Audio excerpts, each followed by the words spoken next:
Rafael Gómez Marín, natural de Málaga y párroco del Pantano del Agujero. 1 de marzo de 1934.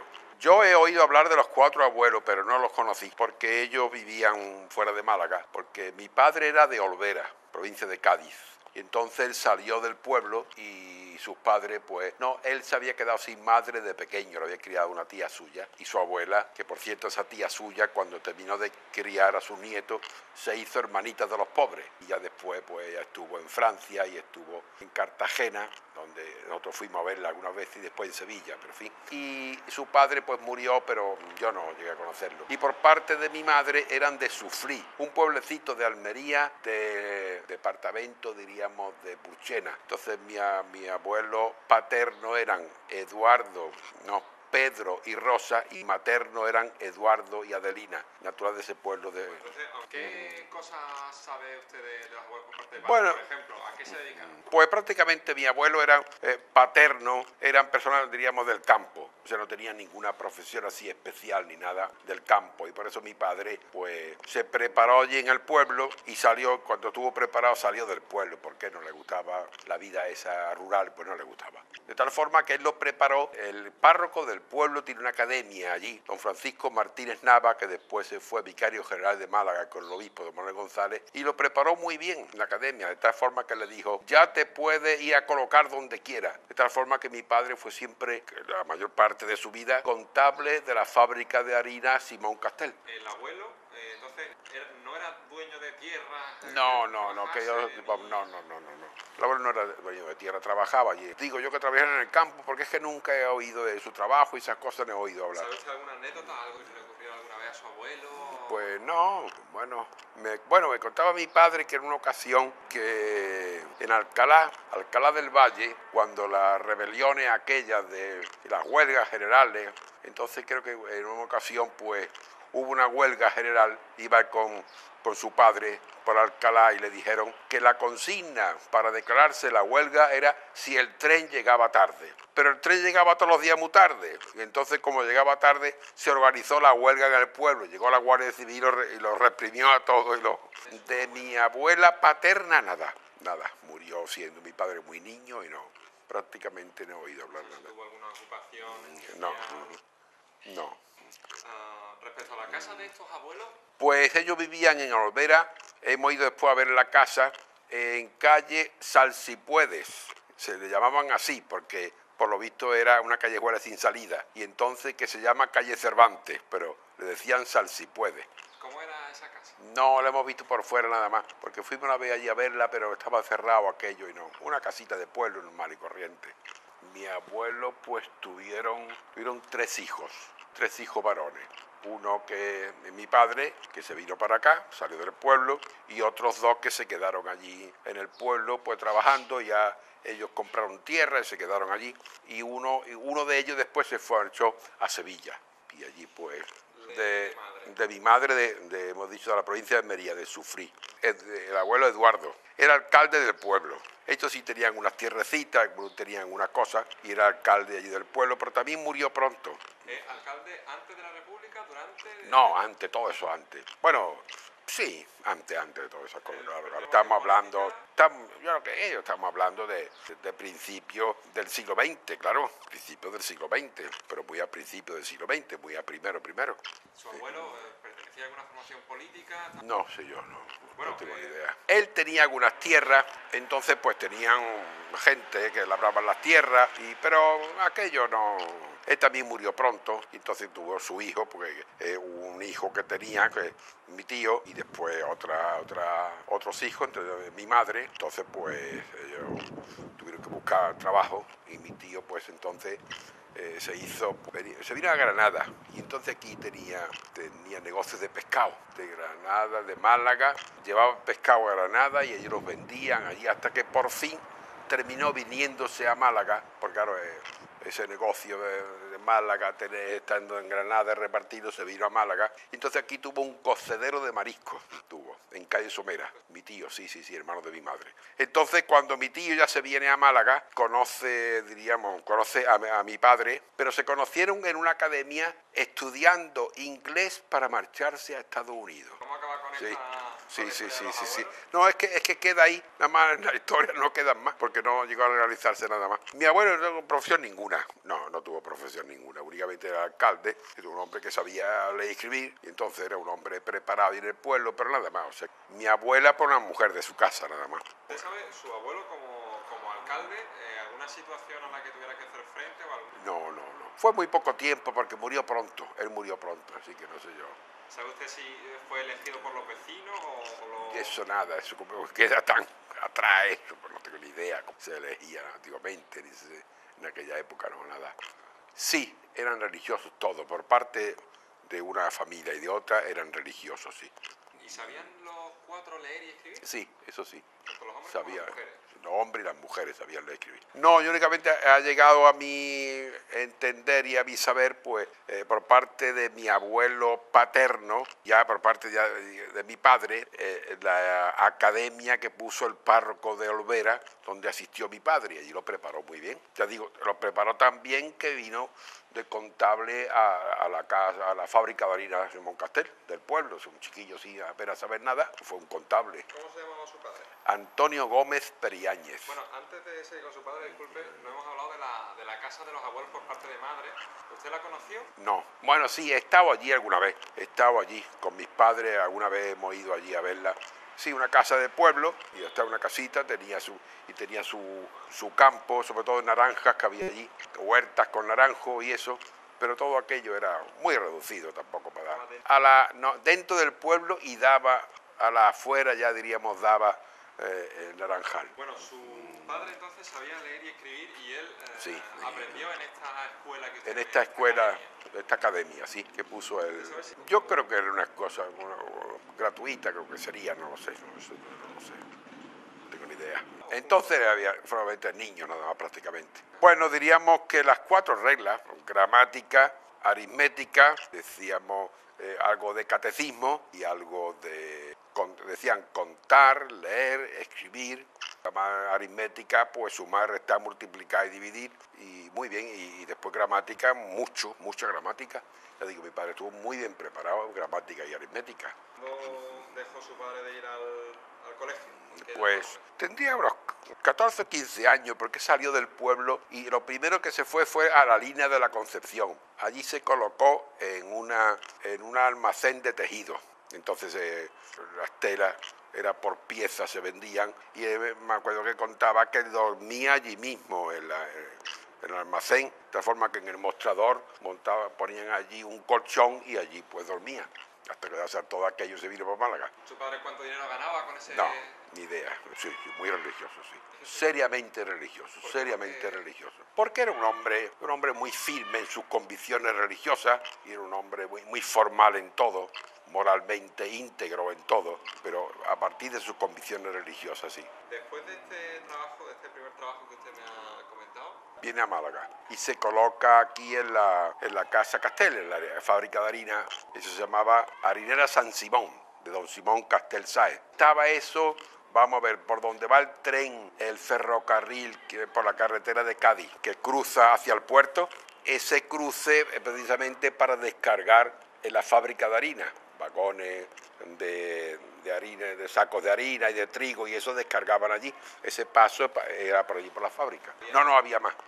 Y recuerdo que había una señora también, bueno, había un administrador que era don Juan Mobre, después una señora que era doña Josefa Monserrate, y yo me acuerdo de esa. Y después otro, el encargado general de la fábrica era don Guillermo Rebull Castel. ¿qué horario tenía su padre? ¿Cuántas horas al día trabajaba? Pues muchísimas horas, además incluso los sábados y todo, o sea que trabajaban, sí. Los domingos, pero a veces lo llamaban. Y después por fin vinieron los 15 días de permiso. Entonces no era un mes todavía de vacaciones, 15 días de permiso. Y a veces lo llamaban en esos 15 días para que fuera allí. Se lo pagaban como natural. Y después ya vino el mes de vacaciones, pero al principio eran 15 días nada más. ¿Usted sabe cuánto el sueldo que tenía su padre? No lo sé. Lo que sí sé es que fue un hombre muy trabajador y muy buen administrador, porque intentó darle estudio a todos sus hijos. Pues porque mi padre, diríamos, era un hombre que era un estudioso frustrado, sí. Su gran interés era haber estudiado, pero él viene a Málaga y quiso estudiar Derecho, pero entonces entre la academia, los libros, la pensión y todas las cosas no le llegaba y no pudo estudiar, pero su gran obsesión es haber sido abogado. Su padre cuando viene aquí a Málaga, él estaba soltero.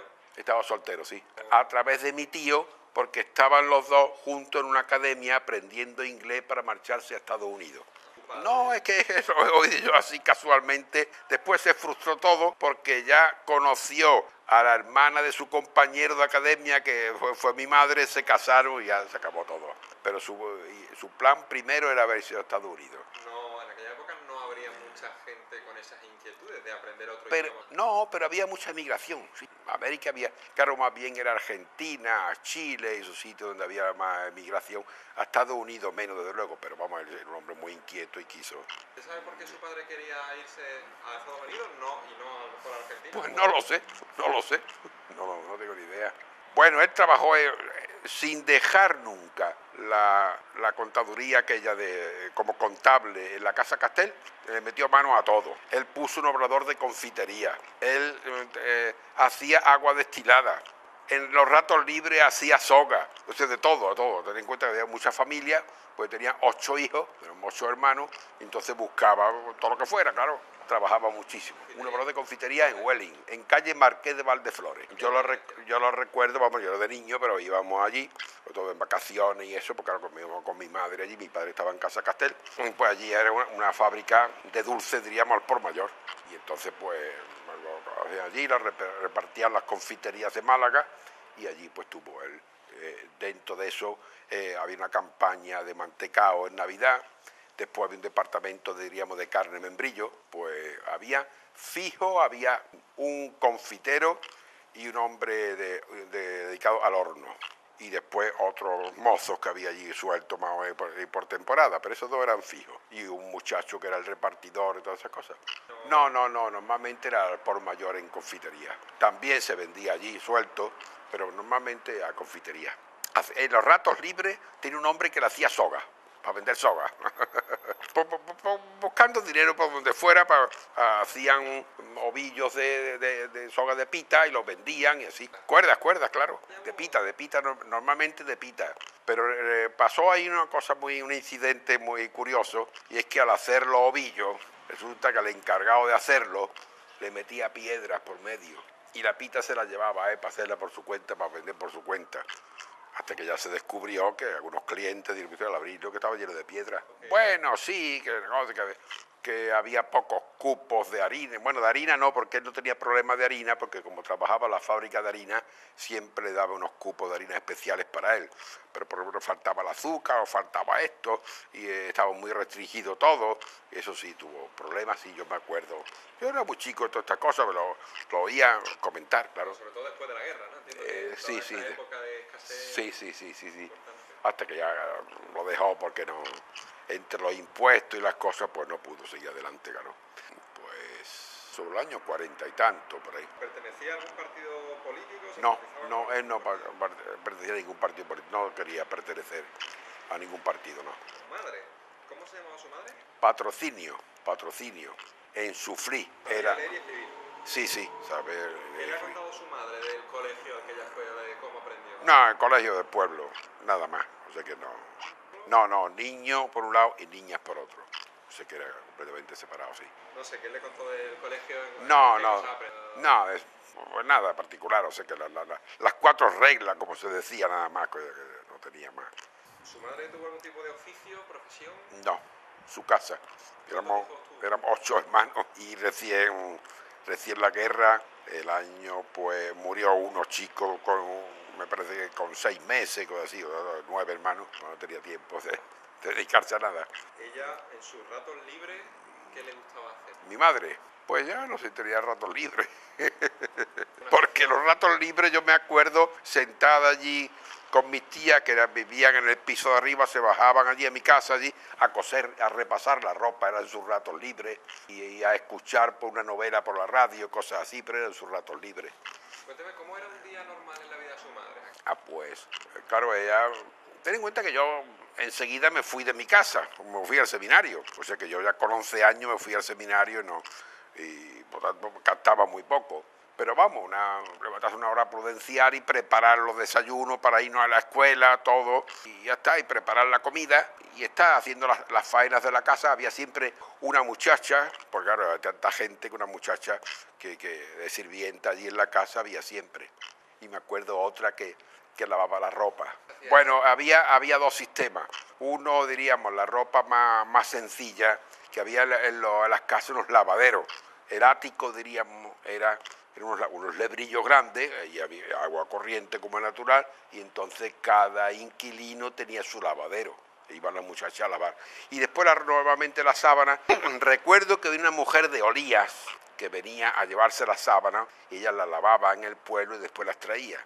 Pobre mujer, ya ves que me acuerdo que decía algunas veces, yo me voy para Olías, unas veces me voy, cojo el tranvía aquí hasta el Palo, y del Palo a Olías andando, y otras veces me voy de aquí andando al Palo, y en el Palo cojo el coche de Olías. ¿Cómo se llamaba esa mujer? No me acuerdo, eso ya hace tantísimos años. Pues comidas todo junto, comidas caseras, pero todo junto siempre. Lo mismo que almuerzo, que cena, pues todo. Los padres con los hijos siempre juntos, todo. No, era carbón, hornillas de carbón. Porque después vino el petróleo, pero eso ya fue mucho después. Primero el carbón, después el petróleo y después ya vino el butano. En mi casa, vamos a ver, había teléfono en el obrador de confitería, y después ese teléfono pasó aquí a nuestra calle Somera, donde teníamos la casa. O sea, todavía está ahí la casa en pie, porque nosotros hemos estado viviendo, mi madre vivía ahí de soltera en calle Somera, y mi hermana, la última que ha salido ahí hace poco, y vive en calle Tomás Heredia, pero la casa está todavía ahí, en calle Somera. Sí, había electricidad. En cada habitación una bombilla, pero muy mala. Ahora lo recuerda una luz muy malilla, muy baja tensión.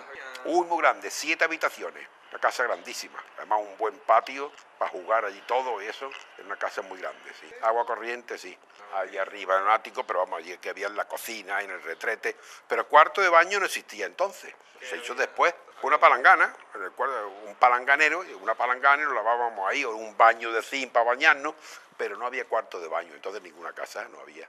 Había unas bañeras de zinc, era una bañera redonda, grande, donde se lavaba uno, se bañaba uno, pues diríamos en cubo en la hornilla, y se echaban ahí los cubos calientes, se echaban a eso para que en invierno, ya ves, claro. En la calle sí había alumbrado público. Además nosotros, en aquella época la vida la pasábamos en la calle, o sea, cuando no estábamos en la escuela, esas cosas, sobre todo en verano, él estaba siempre jugando en la calle. Entonces nosotros estábamos siempre, aunque allí pasaban muchos carros, porque había carros por allí, había una caballeriza por allí. Y coches, pues mira, en mi calle Somera, estaban los coches de don Francisco Merino. Don Francisco Merino era el abuelo del alcalde Luis Merino, que vivía allí también, en aquel mismo bloque. Entonces únicamente en aquella calle tenía coche el abuelo de Luis Merino, don Francisco Merino. Pues yo no me acuerdo, lo he leído algunas veces en Julián Sendero que trata esas cosas, lo he leído, pero no me acuerdo. Estos coches antiguos, casi tipo Rolls Royce, no fuera de ese tipo, pero un coche muy bueno, antiguo, muy bueno. Y el único que tenía, por toda aquella zona, el único que tenía coche era. Está todavía, claro, la calle está todavía. No, la calle sustancialmente, porque esta zona de Málaga, zona de Málaga nueva de principio de siglo, calle muy bien trazada, que tenemos ahí desde la Alameda hasta Muelle de Heredia. Tenemos ahí Trinidad Grum, Vendeja, Casa de Campo, Barroso. El pavimento primero era de adoquines, eso, y después se asfaltó. Primero era de adoquines. Tenía acera, sí. Y tenía alumbrado público, que al principio el alumbrado público era de gas. De tal forma que eran los mismos faroles, pero de gas. Y pasaba el farolero con una mecha encendiendo. Porque para apagarlo desde la central cortaban el gas, apagaban. Pero para encenderlo iba el farolero, farol por farol encendiéndolo. El gas llegaba hasta el farol a través de una red de tuberías. Exactamente, sí. ¿Alguna vez ocurrió algún tipo de incidente con esa tubería, que se rompiera la tubería? No, yo no recuerdo. Ocurriría, pero vamos, yo no recuerdo. Era la época también del tranvía. El tranvía nosotros lo usábamos mucho para ir a los obros de confitería de mi padre en Welling, cogíamos el tranvía de Welling. tranvía de Welling, estaba el tranvía de Welling, estaba el tranvía de Capuchino, estaba... Pero fíjate que el tranvía, por ejemplo, de Capuchino pasaba por calle Granada La Estrecha, delante de Santiago, porque calle Alcazabilla no existía. Yo recuerdo de niño haber ido mucho allí, pero no tenía salida a la Plaza de la Merced. No tenía salida. Entonces hay unos montículos ahí que no permitían la salida. De tal forma, digo, el tranvía delante de la iglesia de Santiago, por ahí pasaba el tranvía. Pues normalmente costaba una gorda, 10 céntimos. Sí, yo me acuerdo de niño, me gustaba colarme, pero yo me colaba de una forma muy sencilla. Y es cuando yo veía un matrimonio así mayor y eso, me sentaba junto a ellos como si fuera su hijo. Y yo me hacía dormido allí y pasaba el cobrador y este niño, esta gente que está ahí con ellos. Yo me colaba así. Bueno, como en un coche de línea. Sí, grande. Además tiene 2 plataformas, que de pie cabía una serie de gente también, sí. Pues claro, es que hemos hablado del tranvía, hemos hablado de... Se andaba muchísimo, desde luego. O sea que había... Hombre, yo cuando hoy voy por la parte del pantano del agujero y la gente me dice que de los Altos de los Montes iban a la venta al túnel a comprar, y hoy día que los niños que viven al lado los lleva su padre en coche... Pero cosas... Bueno, sí, prácticamente al principio lo normal era el coche de caballo en vez del taxi.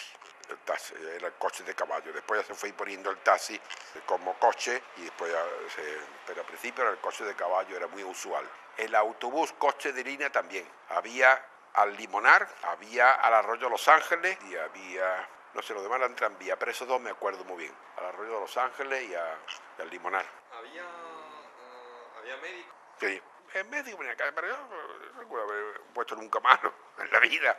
Yo me acuerdo una vez a mi hermano que lo llamaron, el médico fue a la casa allí a verlo, y de una inyección, pues hubo un practicante, las ponía en la casa, y ya está, pero es que nos poníamos malos. Tu madre, por ejemplo, que tuvo 8 hijos, sí. No sé qué posición ocupa usted. El último. ¿Los hijos los tenía su madre en la casa? Sí. De tal forma que los segundos fueron mellizos y el segundo de los mellizos se tuvo que ir al Hospital Noble porque no venía muy bien, pero lo demás todo en la casa normalmente. ¿Le ha contado cómo eran esos partos? ¿Quién asistía a su madre? ¿Iba un médico a la casa? No, normalmente no. La partera o prima o su cuñada, cosas así, ya está. Eso no. ¿Tu familia económicamente eran clase baja, media? Alta? Una clase media, sí. Ya digo que decía que de niño pues hacíamos la vida en la calle. De niño, sobre todo eso en verano, estuve jugando en la calle porque no había nada que molestara ni nada y eso que estábamos allí. Pues mira, normalmente la pelota, por supuesto, pues lo que se llama hoy la pídola o la piola, el salto, después a las bolas, el trompo, al aro, cosas de esos juegos. ¿Jugaban niños y niñas juntos? Pues en algunas cosas sí, otras cosas no, depende. Y además cada época tenía sus juegos. Las bolas se sacaban en una época sin que nadie lo dijera, pero todo el mundo sacaba las bolas, después el aro, después el trompo, después iban saliendo así. Los juegos salían naturalmente en su época fija siempre. ¿Qué recuerdo tiene, por ejemplo, del río Guadalmedina? No sé si ustedes iban al río a jugar. No, al río, bueno, ten en cuenta que Málaga, el río dividía Málaga por completo, El río, o sea, nosotros de la parte céntrica no podíamos cruzar el río, era otro mundo. Del río para allá era otro mundo, un mundo pobre. Y nosotros los de aquí del centro no podíamos, no cruzábamos, no se nos ocurría cruzar el río, ¿no? A veces cruzábamos, por ejemplo, por el puente para ir a la iglesia del Carmen o ir, sí, pero vamos normal, o a la estación, cuando había que ir, claro, había que cruzar, pero normalmente no, eran 2 mundos completamente distintos. Yo me acuerdo perfectamente de niño cuando se estaba haciendo el puente del Carmen, o sea, donde está el ambulatorio allí de la avenida de Heredia. Ese me acuerdo perfectamente cuando se estaba haciendo ese. Y allí estaba el ambulatorio, bueno, el ambulatorio hoy día, que aquello era, me acuerdo, estábamos diciendo, se hizo el puente del Carmen. El mercado de mayoristas, que era lo que hoy día el CAC, eso es el mercado de mayoristas. Después el colegio García Lorca, que era el colegio del Muelle, le decíamos, Grupo Escolar Nuestra Señora del Carmen, pero era para los niños del puente allá, del puente acá no íbamos los niños a ese colegio. Yo fui a siempre colegios privados, diríamos, y últimamente el último que estuve fue en San Elías, en Calle Nueva. Pues la enciclopedia general, la enciclopedia era una visión general de todo, de todas las asignaturas, para prepararse para ingreso. Sobre todo tener en cuenta que cuando un niño se examinaba de ingreso, sabía muy bien las primeras reglas y normalmente no tenía faltas de ortografía. Examen de ingreso para empezar bachillerato. O sea, no sé hoy día qué curso sería eso, el tercero, así, de primaria, o una cosa así. Te examinaba de ingreso y ahí no tenía falta. De forma que con 3 faltas de ortografía te echaban a la calle. Pues eso sería con 10 o 11 años, claro. A esa edad no tenía falta de ortografía. ¿Ya en esa época le habían enseñado a usted también cosas de geografía? Sí, claro. Elemental, pero claro. ¿Cómo les trataban los profesores a ustedes? Pues bien. Sí, castigar sí, pero vamos bien. De vez en físico? cuando un coscorrón o un tirón de oreja, pero vamos, eso no, no era... ¿Y en esa escuela a la que usted iba, niños y niñas estaban separados? Separados, sí. No, lo que tiene que explicar es por qué ahora hay tan reacio a que se haga otra vez, porque pedagógicamente es mucho más eficaz normalmente la separación, es mucho más eficaz, pero en fin, eso ya hay criterios para todo. Bueno, una hermana, la pareja mía, pues iba a la parte de la niña y yo a los niños después íbamos y veníamos juntos los dos, claro. ¿Iban andando al colegio? Sí, hombre, calle Nueva, de calle Somera a calle Nueva íbamos andando, claro. Pues me parece que era de 9 a 12 y de 2 a 5. Iban a casa, comían y volvían. Sí. Yo recuerdo porque los mayores, mi hermano, que estaban en la Academia General, donde están hoy día los maristas, entraban a las 3 y yo entraba a las 2. Pero ¿cómo era el cauce? ¿Era como hoy lo vemos? ¿O? Sí, más o menos. Sí. ¿Había agua? No, nunca ha habido agua. Desde Cánova, que decía que hay en Málaga un río que hay que regar, decía Cánova. Pues lo mismo, un río que hay que regar. Bueno, en septiembre eran las grandes avenidas. En septiembre, normalmente final de septiembre, por ahí, eran las grandes lluvias torrenciales en Málaga y se negaba siempre, se salía al río, calle Mármoles, aquello era tremendo. Claro, aquella grande avenida enorme, ya no las conocí yo, pero vamos a ver, salirse del río con muchas ocasiones, sí. En calle Mármoles de Guadalmedina, y algún arroyo por allí, también Arroyo el Cuarto, y todas esas cosas, pues todo eso se desbordaba, todo aquello. ¿Usted ingresó en el seminario a los 11 años por ahí, sí? Pues mira, dentro del ambiente, diríamos, religioso que había en mi casa, pues prácticamente pues mis padres me lo inculcaron y a mí me gustó y entré allí. Me gustó en principio, después cuando entré allí ya no me gustó, cuando vio el internado aquello, en mi casa tanta gente y verme allí separado de todo me costó trabajo amoldarme, sí, eso me costó trabajo. Claro, muchos jaleos, mucho ambiente, aquello ya, pues me encontré en ese sentido de ambiente bonito porque era todo muchachos de la misma edad y eso, pero que los primeros días fueron chocantes. Recuerdo que lo primero que me chocó fue el sentarnos en el comedor, el ruido de la silla. 300 individuos moviendo sillas para sentarse, fue para mí terrible, claro, que se acostumbrado a 4 o 5 personas en tu casa a mover la silla, pero 300 personas de golpe moviendo la silla, aquello fue la impresión más grande que me llevé yo. Yo ingresé en preparatorio, o sea, para preparación, para empezar, diríamos, el bachillerato. Pues claro, usted estaba allí interno. Claro, pues lo levantamos muy temprano, yo no sé que lo levantaríamos, pero muy temprano. Teníamos, pues claro, un momento, diríamos, de aseo, íbamos a la capilla, teníamos un rato de oración, después teníamos la misa y después subíamos al desayuno. Después teníamos un momento para hacer las camas, para lavarnos los dientes y todas esas cosas, y después estudio, mucho estudio, sin clase, estudio, solamente estudiar las lecciones que habían echado el día anterior, los profesores, estudiar, que teníamos 1 hora por la mañana antes de la clase y después teníamos pues algunos ratos antes de otras clases y después por la tarde teníamos 1 hora y media también de estudios como último de la tarde. Se estudiaba muchísimo. Yo recuerdo que la gente que ha dejado el seminario, que nos vemos compañeros, lo que más añoro es el hábito de estudio que cogimos allí. Se estudiaba muchísimo y además se aficionaba uno a estudiar. Pues mira, en el seminario se estudia en primer lugar bachillerato. o sea, todas las asignaturas, todos los cursos. Insistía mucho en el latín. Idiomas teníamos latín, griego, francés e inglés teníamos en el seminario, distribuidos según los años y eso, pero esos 4 idiomas. Latín muchísimo todos los días. Después teníamos griego, bastante. Lo que pasa es que el griego para que se quede es muy difícil, pero por lo menos tiene una noción.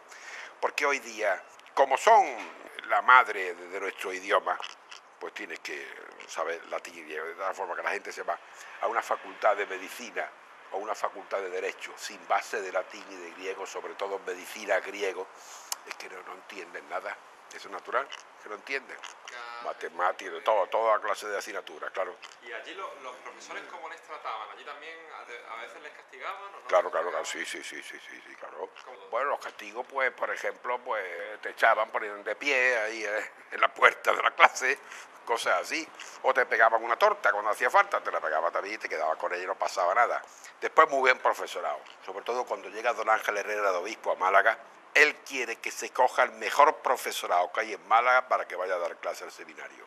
¿Sacerdotes? No, había de todo. Había de todo. Es que el mejor profesor de matemática que hay en el instituto, fulano de tal, venga a dar clase aquí al seminario. A mí ¿Será el obispo Ángel Herrera hoy? Sí.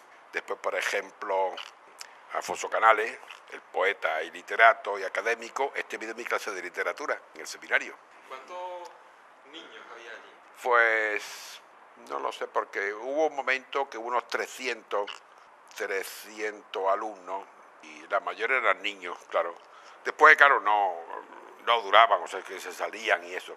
Claro, hay quien dice, bueno, es que los niños iban allí a estudiar bachillerato y después se salían. No, eso puede pensarlo un padre, pero un niño no. Un niño no puede pensar eso, porque el niño no aguanta la disciplina. El niño, no, es que tú te vas a hacer aquí nombre de provecho estudiando bachillerato. El niño no se le puede decir eso, el niño no entiende eso. El padre sí, en el fondo puede que lo pensara, y de hecho pues, muchos lo pensarían, claro, pero es que no tenía ganas de seguir y realmente él no quería que ese era su camino, no seguía y no seguía. O el niño decía, pues yo no quiero seguir, o se lo decía, pues mira, tú no tienes cualidades para ser cura y debes marcharte y ya está, y no pasaba nada, se iba. Pues yo seguí siempre hacia adelante, sí. Por momentos de más dificultad, menos dificultad, pero normalmente pues sí seguía adelante, ya está, con gusto. ¿La etapa de la adolescencia es complicada en ese sentido? No, porque el seminario, vamos a ver, en el seminario es una vida en cierto modo muy divertida, de mucha actividad, mucho estudio, pero muchos paseos, mucha diversión, habíamos en vacaciones, momentos de fiesta, veladas, mucha música, mucha alegría en todo. Y por lo tanto no, la vida es muy alegre en el seminario. ¿Y hubo un momento en el que usted le preguntarían, bueno, si continúa o cómo se le plantea a una persona hacia adelante está el sacerdocio? No, sí, eso va poco a poco, va uno madurándolo poco a poco hasta que uno no diga o no demuestra de todo lo contrario, pues sigue hacia adelante, ya está, muy bien, sí. ¿Con qué edad sale del seminario? Con 22 y después ya me ordeno de sacerdote, entonces voy primero a Coín. No, primero estuve en el asilo de Los Ángeles, allá, ¿sabe dónde está el asilo de Arroyo de Los Ángeles arriba? Allí estuve de capellán un mes en verano, recién terminado. Y de ahí pasé a Coín. En Coín estuve 3 años. Y de Coín fui a Comares. De Comares a Cañete la Real. Bueno, y así va sucediéndose. Le digo, en Coín muy bien. Era la época, fíjate, bueno, en el seminario nos coge a nosotros, los últimos años ya de mayores, toda la exploración que se hizo del campo de Málaga para ver cuánto analfabeto y cuánto habitante había en el campo de Málaga. Entonces eso lo hicimos nosotros, que fue el gran planteamiento del obispo don Ángel Herrera. Entonces nos íbamos los veranos, nos daban un término, a mí me cogió la parte de Torrox, la sierra entre Torrox y Cómpeta, y ahí el cura del pueblo, búscale un cortijo para ir vacío, pero el cortijo vacío era una casilla con un colchón y un cántaro, eso era todo, no teníamos nada más. Y nos daban 4 pesetas diarias. A ver cuánta gente vive, hacer un recuento de gente y cuántos niños de edad escolar hay ahí y cuántos analfabetos hay, dónde hay que poner una escuela. Entonces, después de hacerse todo ese estudio, se hacen en Málaga 250 escuelas en el campo, que esa es la gran labor de don Ángel Herrera. Todavía quedan 50, pero se hicieron 250. Lo que pasa es que han sido absorbidas por otra en pueblos, pues la gente no vive allí, hay transporte escolar, todas esas cosas se han ido cambiando, pero se hacen 250 y el campo de Málaga era muy bien atendido. Estamos hablando de los años 50, 50 hacia el 60, 65, 50, 70. Esa sociedad rural era una sociedad, vamos a ver, había muchos contrastes, muchas cosas. En primer lugar, una gente, yo conozco la gente de los campos de Coí, pero campos de Coí menos, campos de Comares donde yo lo viví más, porque tenía ahí 6 o 7 escuelas rurales, que eran partidos rurales con sus escuelas capillas. Entonces yo lo atendía todo a caballo, porque no había otro medio. Yo iba a caballo. A mí la parroquia tenía un caballo, lo mismo que hoy día la parroquia puede tener una moto, puede tener un coche, tenía un caballo. Entonces iba a los distintos sitios, la gente es muy buena. Cogimos los últimos coletazos de los maquis. ¿Le molestaron en algunos? No llegaron. Los últimos coletazos no es que ya prácticamente no había maquis, pero la gente tenía el miedo. De tal forma que cuando nosotros empezamos a explorar los campos, entonces nos vieron 2 seres extraños, íbamos por parejas seminaristas, entonces llevábamos sotana, entonces por los campos aquellos, la gente se encerró en los cortijos. Y yo recuerdo el primer día haber ido a un cortijo a comprar pan. No, aquí no tenemos nada, la gente que no se fiaba. Hasta que al día siguiente nos vieron hablar con la Guardia Civil, entonces la gente no son maquis, son curas. Porque la gente decía, son maquis disfrazados de cura, así. No son maquis, son curas. Entonces la gente abrió ya la casa, abrieron las puertas, podíamos entrar, pero vamos, con una facilidad y una simpatía tremenda, pero al principio con una reserva tremenda. Abrieron muy bien las cosas y nosotros ya comíamos los cortijos un día, reuníamos la tele cuando la gente estaba entonces muy aislada en los cortijos, no tenían nada. Los reuníamos de noche para tener unas charlas con ellos, para contar chistes, pues lo pasaban muy bien, era en verano, y la gente se divertía mucho, lo pasábamos. Que a mí me ocurrió una anécdota muy bonita ahí, de niño de capital, idea de lo que era el campo, porque me acuerdo que salíamos de noche a reunir la gente de los distintos cortijos, allí era una era, un cortijo, y cada uno iba con su linterna, con su farolillo, iban allí. Me acuerdo que una noche salgo yo con mi farolillo y me dice un vecino, ¡padre! Que esta noche no hace falta farol. Digo, ¿por qué? Porque hace luna llena. Y fíjate mi contestación, pero luna no hay todos los días. No, ni idea de lo que era la luna llena, ni a la capital llega la noche, se enciende la luz y se acabó. No tiene ni idea de lo que era aquello. ¿Usted a lo largo de su sacerdocio ha sufrido la agresividad de alguien por el hecho de que usted es sacerdote? Pues sí, ese ambiente siempre se han tenido. Lo que pasa es que, no sin ninguna cosa extraordinaria ni nada. Yo recuerdo sobre todo, te voy a contar un secuestro. Pero el secuestro yo me lo olí por lo que era. Yo me acuerdo que había un vecino que estaba casado con una mujer mucho mayor que él. Y yo siempre decía, Manolo, estás casado con tu madre. Total que un día cogí una borrachera tremenda y fue con una pistola en busca mía. Me llevó a su casa, conducido con la pistola puesta aquí. Me sentó allí. Y yo, ¿qué quería? Pues mira, pegar un tiro a su mujer y otro a mí y decir, me lo he pillado junto al cura con mi mujer y me lo he cargado a los dos.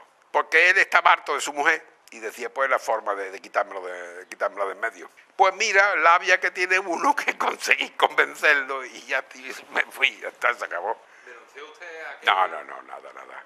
Además ya los dos murieron y ya, pero vamos que ya no denuncié nada. Cuando yo me vi libre salí corriendo, pero yo me di cuenta, esto es lo que quiere, pegar un tiro cada uno, lo he pillado juntos. Y entonces decía, ya ves tú, eso no tiene pruebas ninguna. O sea que está clarísimo, cualquiera, si está claro, aquí no hay nada que demostrar nada, lo he pillado juntos. Yo digo, ¿tú lo que quieres esto? Claro. La iglesia ha ido cambiando mucho poco a poco, claro, por supuesto que sí, claro, ha ido moldándose. Es que como son cambios, que son lentos, poco a poco, pues es muy difícil, se había cambiado en esto y en lo otro. Hombre, ha cambiado, por ejemplo, en toda la mentalidad, de mucho rigor, ha cambiado, de mismo idioma, el latín antes, ha cambiado por completo. Los oficios litúrgicos están mucho más de cara al pueblo. Hay una conexión mayor con la gente, eso sí, hay una conexión mayor.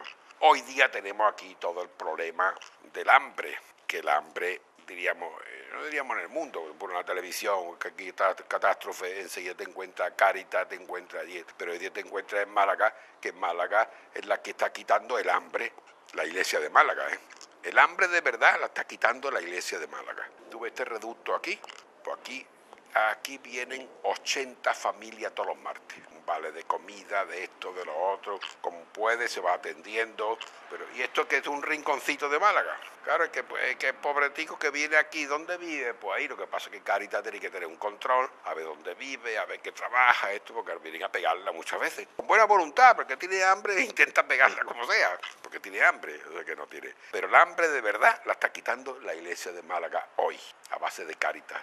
La gente está colaborando mucho, está colaborando. ¿Qué anécdotas tiene usted que contar? Hombre, eso, bueno, estaba decimos de párroco en Coín, vamos, en Coín de Coajutor, después en Cañete la Real, perdón, en Comares 5 años a caballo. Yo recuerdo que una noche le llaman por enfermo a medianoche, lloviendo a mares, tremendo aquello a caballo por aquellos campos, y me acuerdo que le dicen a una pobre abuela que estaba muriéndose, abuela, que el padre debería dando un paseo, he querido visitarla. Digo, para eso estaba yo, para dar un paseo esta noche. Y otra vez administrando a una persona mayor, me acuerdo que entonces daba la santa unción, se daba la frente, las manos, los pies, a darle los pies y dice, leche, me va a hacer cosquilla con lo mala que estoy yo. ¿Cuál es la situación más triste que usted ha vivido? Más triste, es que no sé así porque, bueno, familiar fue la muerte de una hermana mía, eso fue, claro, quizás cosa más fuerte que vivir yo. Ya estaba yo en el seminario, tendría, ¿no? 12. No, todavía estaba en el seminario, digo, todavía yo de niño. Una hermana mía que como sacerdote, pues no me acuerdo yo de una cosa. Es que las cosas malas se olvidan muy pronto. No me acuerdo yo de ninguna cosa. Es que no tengo así ninguna cosa así especial, no tengo, no. Recuerdo muchas circunstancias de la vida, pero vamos, una cosa así, decir, esto especialmente que me haya impactado, que me haya llenado de alegría, pues no. En la colaboración con los compañeros, en la convivencia, todo eso pues ha sido muy bonito y ha sido mucha colaboración especial y en todo, con la gente, todo eso es muy bien, pero vamos, de una forma especialmente impactante, pues no me acuerdo yo. Pues mira, 700 pesetas. ¿Al mes? Sí, pues el año 57. Yo recuerdo que entonces se celebró la Expo de Bruselas, el 58, y le pedí al Banco de Coín un préstamo de 1000 pesetas, que me dieron, no sé, me dieron 800 así por los intereses, me dieron, digo, hay que ver, para ir a Bruselas, para ir de vacaciones a Bruselas, a la Expo de Bruselas, pedí un préstamo de 1000 pesetas. Bueno, las escuelas rurales son, después hemos dicho, en Coín también teníamos escuelas rurales, empezaban también allí, todavía no estaban hechas todas. Recuerdo que en Coín había un hijo del director nacional de enseñanza primaria, que era don Agustín Serrano de Haro, vivía allí. Y entonces este hombre, me dijo, ¿por qué no me lleva a una de las escuelas rurales para yo conocerla? Entonces teníamos allí una Vespa, porque teníamos 2 escuelas del Instituto Nacional de Colonización, y el instituto nos dejaba una lambreta para atender a su escuela. Entonces yo lo cogí y me fui con él a la escuela de Albuquerque. Entonces fuimos allí, era vacaciones, estaba cerrado, pero uno de los vecinos tenía la llave de la escuela, nos abrió, estuvimos viendo todo aquello. Entonces me acuerdo que aquel hombre se puso muy contento porque lo primero que vio encima de la mesa de la maestra son libros de lectura, los que él había escrito, del Agustín Serrano de Haro. ¿Usted ha tenido también una inquietud literaria? Sí. Pues es que no lo sé cómo nació. Yo he intentado siempre leer muchísimo y hacer trabajo para no perder, diríamos, no simplemente leer, sino empeñarme en hacer un trabajo para procurar investigar un poco. Y entonces comencé así. Pues he escrito, comencé por el libro sobre la colegiata de Antequera, la historia de la colegiata de Antequera y su traslado a la iglesia de San Sebastián. Eso me lo publicó la Caja de Ahorro de Córdoba.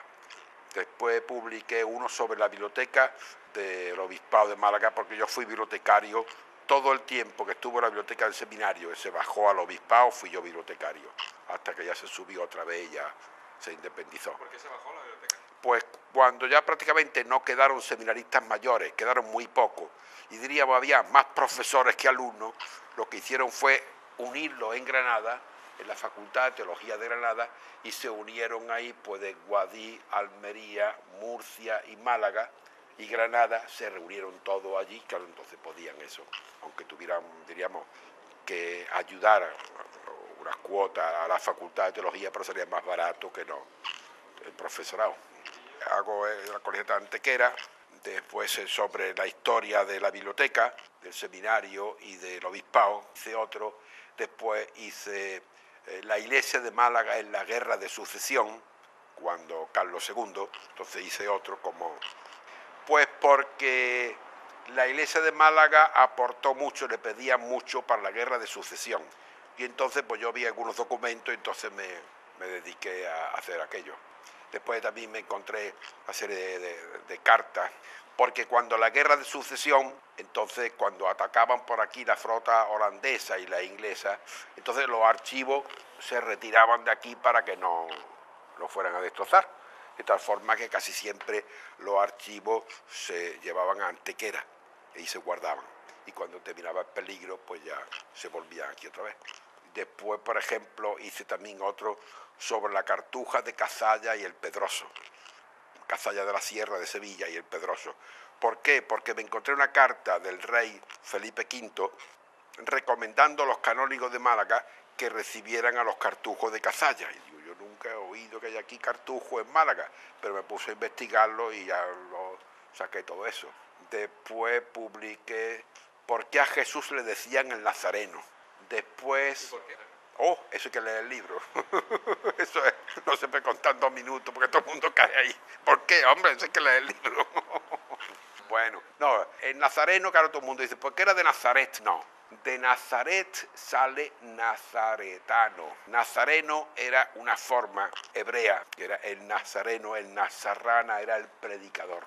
Entonces Jesús le decía el nazareno porque era un predicador público, por eso era el nazareno. Después hay otro, la iglesia de Málaga, vamos a ver, Málaga en la Revolución Francesa. Ese es muy bonito también, pues porque vienen a Málaga 40 sacerdotes franceses a refugiarse aquí. ¿Por qué fue eso? Porque cuando la Revolución Francesa mataron allí muchísimos, entonces muchos huyeron y entonces se distribuyeron aquí, los distribuyó el arzobispo de Toledo, el cardenal Lorenzana, y en Málaga tocaron 40 y se refugiaron. Pero yo nunca había oído eso, lo había leído en un libro de historia de la Revolución Francesa en Málaga, en la Revolución Francesa, del profesor Ciro Villas Tinoco, pero yo no lo había visto por ningún sitio. Entonces comencé a investigar, entonces me dijeron, no, eso está todo en el archivo de Toledo, porque el cardenal de Toledo fue el encargado de distribuirlo. Me fui a Toledo y lo tuve que hacer allí, y allí me encontré 11 legajos impresionantes sobre esto. Y después, últimamente, pues he publicado una geografía de la iglesia de Málaga en 2 volúmenes. Pues porque no es historia no es geografía, es la ubicación de cada pueblo, pequeña historia, pero muy breve dentro de cada parroquia. Pero todos los pueblos de la diócesis de Málaga, incluida también Melilla, porque Melilla pertenece a Málaga, como diócesis pertenece a Málaga. Pero es que Melilla antes había sido diócesis, Melilla tuvo obispo antiguamente, en la época romana. Lo mismo que parece ser que Bobastro, ahí en el Chorro, parece ser que también hubo. No está muy claro, pero parece ser también. No sé si recuerda algo de la República. No, yo no recuerdo nada, porque ten en cuenta el año 34. Yo únicamente de la guerra civil lo que recuerdo es cuando nos bajaban al refugio por los bombardeos. Nada más que recuerdo eso. Yo la imagen que tengo es que mi tío me liaba en una manta y me bajaba al refugio, ahí nos poníamos los niños a jugar. Ya está. El refugio era un almacén que había abajo de mi casa. En la misma calle Somera, aquellos los bajos eran todos almacenes de pasa y eso, pues allí nos bajábamos y mi hermana me decía, lo bien que lo pasábamos en el refugio, allí nos divertíamos mucho jugando. Y me acuerdo que una vecina que tenía muchos perros, que le daban tila a los perros para calmarlo cuando los bombardeos. Le daban tila, eso sí me acuerdo de la tila. Sí, se bebía la tila, eso me acuerdo yo. Pues porque tocaban las campanas de la catedral. Había un repique de las campanas de la catedral que se acercaban aviones y entonces todo el mundo al refugio. Los bombardeos eran siempre de aviación de mar, ¿no? No, eso yo no tengo ni idea remota, vamos, esas cosas nada. Quizás su padre, su madre, sus hermanos se han contado durante la República cómo les fue a ellos. No, mi padre siguió en su trabajo y eso no tuvo problema ninguno. No. ¿Y al comienzo de la guerra civil? Pues tampoco no hubo. Sí, a mi padre dice que le echaron un anónimo Pero estas cosas, más que políticas, eran a ver si sacaban un dinero, a ver, es lo mismo que nuestros maquis, por ejemplo, de los montes, que es otra cosa que habría que hablar también. Y mi padre pues seguía yendo tan tranquilo a su trabajo y esas cosas, y que te llevaron un día, y que me van a pillar, y que me van a quitar, yo no tengo nada. Yo sí recuerdo lo que la gente con banderas por las calles, porque yo vivía en calle Somera y al lado estaba, diríamos, la comandancia, que era el gobierno militar. Entonces allí mucha gente con banderas, eso sí recuerdo de niño, mucha gente con banderas, como una especie de desfiles de la victoria, eso sí lo recuerdo. No se movieron en ningún sitio. ¿Algún familiar suyo sufrió alguna represión por parte de republicanos o de nacionales? No, ninguno. De tal forma que mi padre, cuando termina ya todo, entonces va a su pueblo, a Olvera, y como no había pasado nada, la familia, todo tan tranquilo, todo muy bien, le regaló a la Virgen de los Remedios 1000 pesetas. 1000 pesetas en aquellos tiempos era mucho dinero. Le hicieron un homenaje público en el pueblo, porque le regaló 1000 pesetas a su Virgen de los Remedios. De tal forma que él tuvo la fábrica esa que tuvo él, de el obrador de confitería, le puso Nuestra Señora de los Remedios, se llamaba así.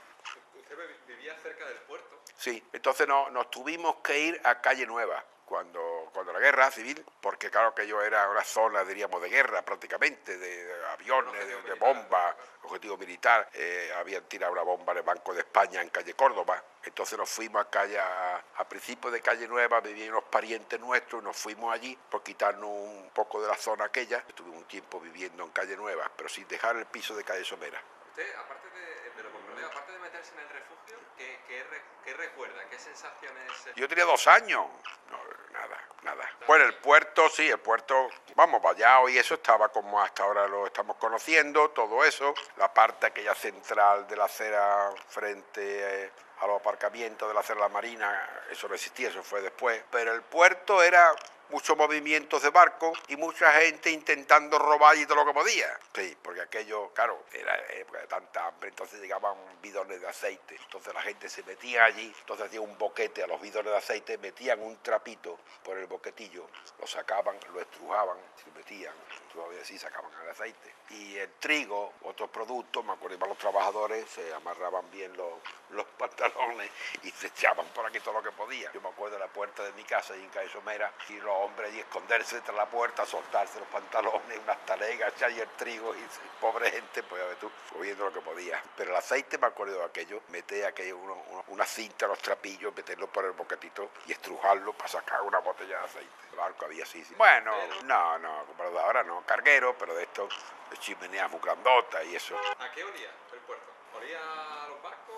No me acuerdo. Mucho movimiento de grúas, eso sí que me acuerdo, porque se oía ahí las grúas. Me acuerdo cuando vino, después de la guerra, le dieron una especie de agradecimiento a los italianos y vino el conde Chiano, el yerno de Mussolini. Yo recuerdo de niño haber estado en el puerto y haber visto a conde Chiano allí en el puerto de Málaga, porque embarcó de aquí para Italia, yo recuerdo haberlo visto. Eso sí. La Semana Santa, por ejemplo. La Semana Santa íbamos a verla en familia, íbamos a Calle Nueva. Bueno, los chicos, los hermanos mayores, eso volaban por ahí, eso no. Íbamos a Calle Nueva, normalmente un barco, porque pasaban por Calle Nueva todas las procesiones, menos alguna, pero una o dos, las demás todas pasaban por Calle Nueva. Y en el balcón donde fuimos un pariente nuestro, íbamos a los balcones de Calle Nueva, o si no, a veces cuando no pasaban por allí íbamos a Calle Lario, a veces alquilaban una silla, cosas así. Dicen que muchos cambios, yo no, es que yo no veo la Semana Santa. En primer lugar, pues está siempre por los pueblos, por arriba y por abajo. Yo no he visto nunca la Semana Santa. Y aquí, yo que estoy ahora encargado del campo, cuando yo llego del campo, debía meterme con el coche en Málaga, en ningún sitio, yo no veo la Semana Santa. Yo veo nada más que la procesión de mi parroquia. Mi parroquia es, la procesión de mi parroquia es la Virgen de los Dolores de Verdiales, allá en lo alto de la ermita de Verdiales. Allí todos los domingos de Ramos tenemos la procesión con la Virgen de los Dolores.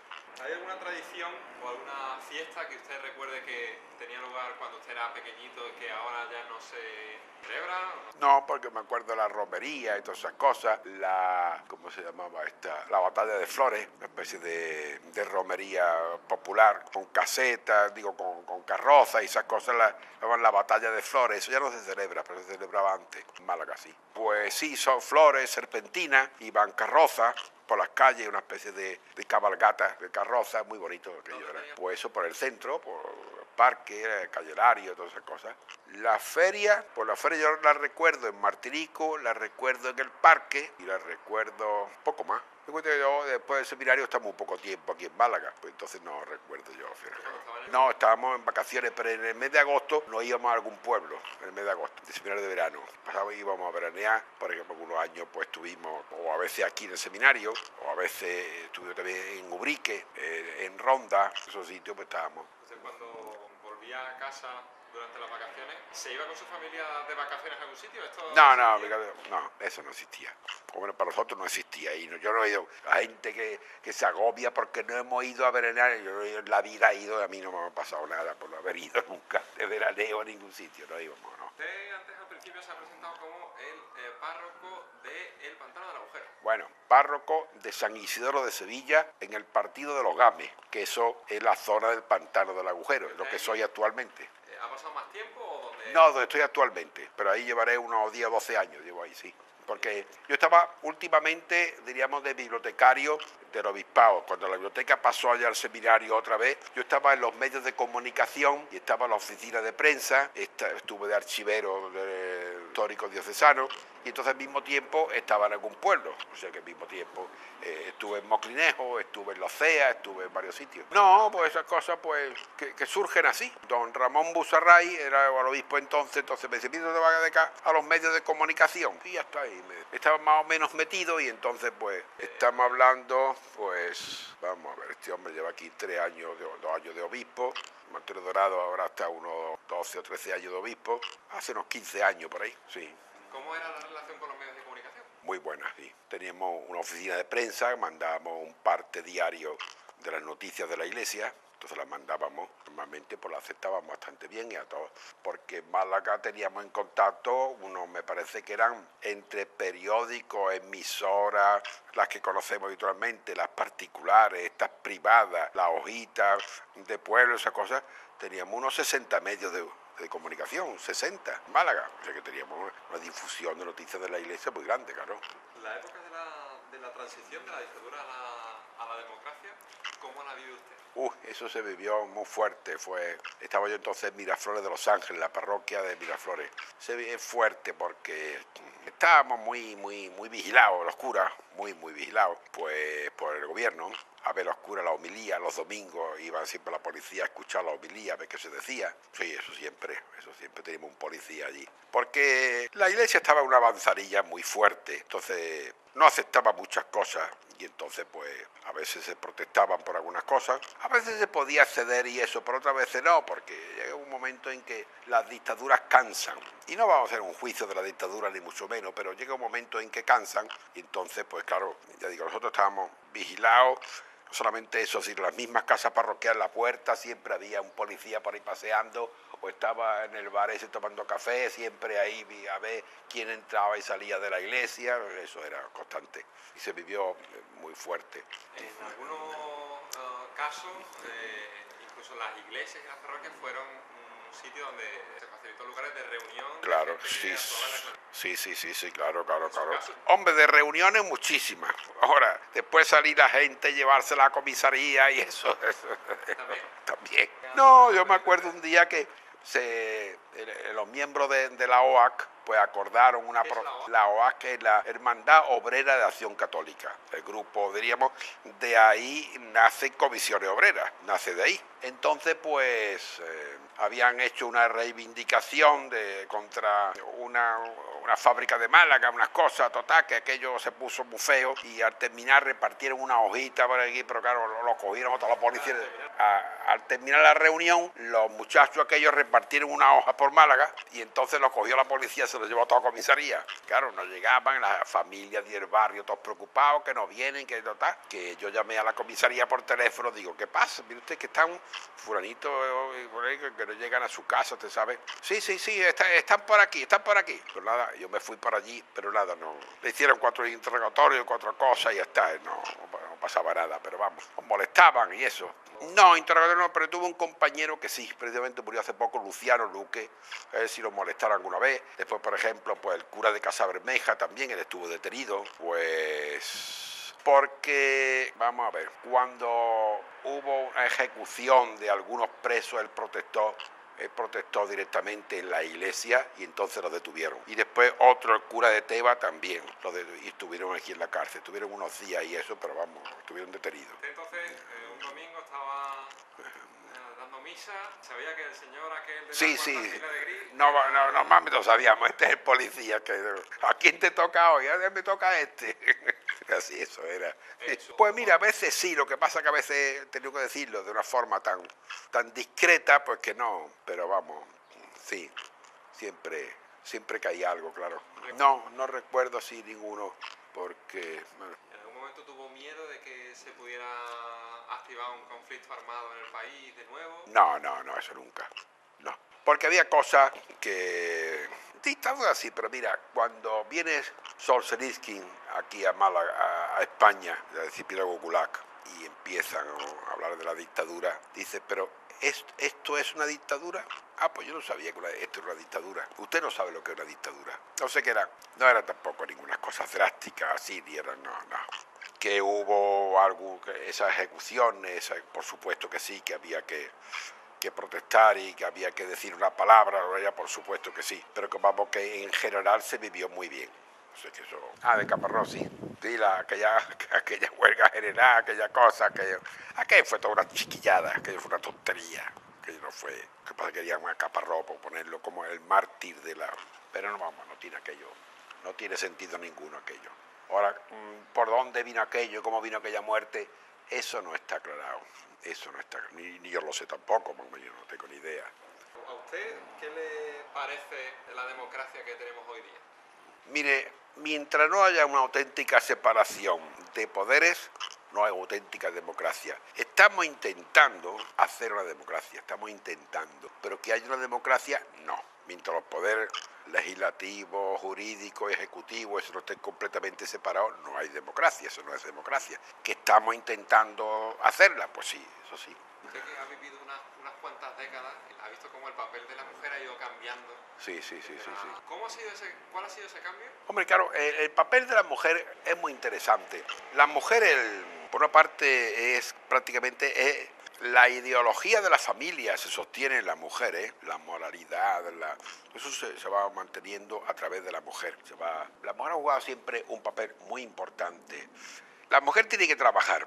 Aquí hay un hecho, y es que la mujer no puede vivir a expensas del marido, pero tiene que abandonar otros hechos muy fundamentales que son su familia. Pero tampoco puede dedicarse a su familia que el marido haga lo que le dé la gana y yo cuando quiero te dejo. Ella tiene que tener pues su sustento propio. Y este es el conflicto, en que tiene que tener su sustento propio por ella misma, que no esté dependiendo del marido, y por otra parte, que se dejen aislados otros conceptos fundamentales de la familia donde debería estar más cerca la mujer. Este es el conflicto que queda ahí. ¿Qué es lo más importante que la vida le ha enseñado a usted? Comprender a la gente, no ser drástico, saber que cada uno actúa por su forma de ser, por su forma de pensar y por cómo ha sido educado y cómo ha vivido, que eso influye muchísimo. Eso es lo que va. ¿Hay algún mensaje que le gustaría a usted dejar a los jóvenes que en el futuro vean esta entrevista? Pues que se preparen, que trabajen, aunque no haya trabajo, pero que trabajen por buscarlo y que trabajen por servir a la sociedad. Y eso es lo que nos hará una sociedad más fuerte y más seria. Porque el dejarse de mano de todo y esto que me lo den todo hecho, eso no sirve para nada ni llegará nunca a nada. Hay una cosa que ya vamos a acabar, que se me había olvidado. Durante los años 80, Málaga, en España, es una época donde la droga hizo mucho daño y ahí también la iglesia jugó un papel. Sí.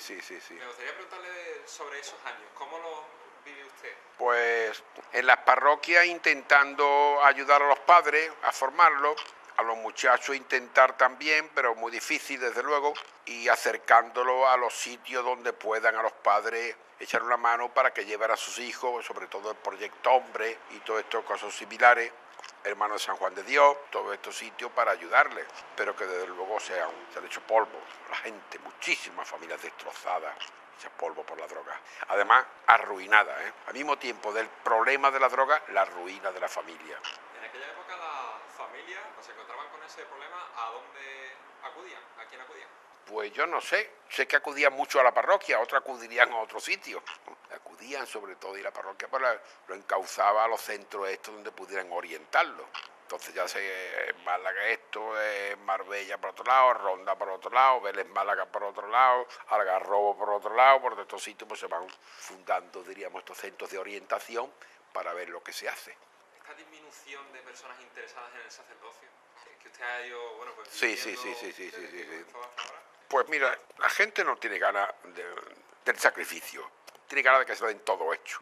Y toda esta reacción tiene que venir como contraposición, o sea, como fuerza de choque. O sea, la gente quiere que se le dé todo hecho, no se le va a dar nada hecho.